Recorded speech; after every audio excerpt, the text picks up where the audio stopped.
So I've been really into videos of just these people who play Guitar Hero and they do it really well. People like Akai and people like Randy Ladyman and all of those channels that you may or may not know. I've been really into it lately, so it inspired me to pick up Guitar Hero again and start playing it.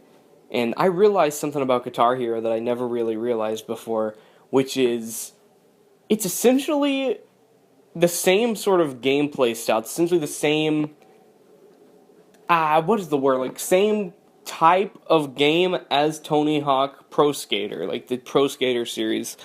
And what's interesting about that is that Neversoft eventually bought Guitar Hero, and it eventually became a Neversoft series, but it did not start out as a Neversoft series. So, I just find that interesting. I just find it interesting that, these games are both sort of based around going to locations. You pick your character out of a bunch of pre-selected characters, right? And you do whatever you do in the level, complete these goals or whatever. The goals in Guitar Hero being the songs, and the goals in the Tony Hawk Pro Skater series being, the collect skate, get a high combo, all of that stuff that you love about that series.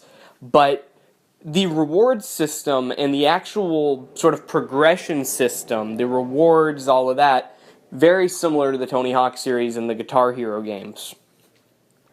Because in the first three Guitar Heroes, and I believe in the later ones too, but I'm not as familiar with the later ones, you unlock, after every song, you get a certain amount of money based on how well you did, and then you use that money to buy guitars, to buy clothes, to buy songs, all of that kind of stuff. And similarly in the Tony Hawk series, depending on how well you do or whatever, how much money you collect, you get, you get the money that you then go to the skate shop, and you can buy boards or, clothes for your skaters or whatever.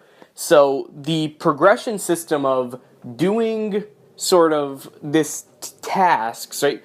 Doing these tasks that, you can still have fun whether or not you do them completely well or not, but if you want to do like the harder things, you'll get rewarded more and all that sort of stuff. But the point being that this progression system of doing these tasks to get cash, which you then spend for cosmetic upgrades, right? At least mostly cosmetic upgrades, is just very similar to the Tony Hawk series, and I just think it's really fascinating that Neversoft bought Guitar Hero based off of this, because this was just something I noticed. Like, I don't even know if I have a point here. It's just something I noticed, and I was like, I need to discuss this. I need to put this up on the channel. So, yeah, have you guys noticed this? Talk in the comments if you've noticed this, or, like, what's your opinion on this? What do you think's, like, do you think I have a point here? Do you think it's interesting?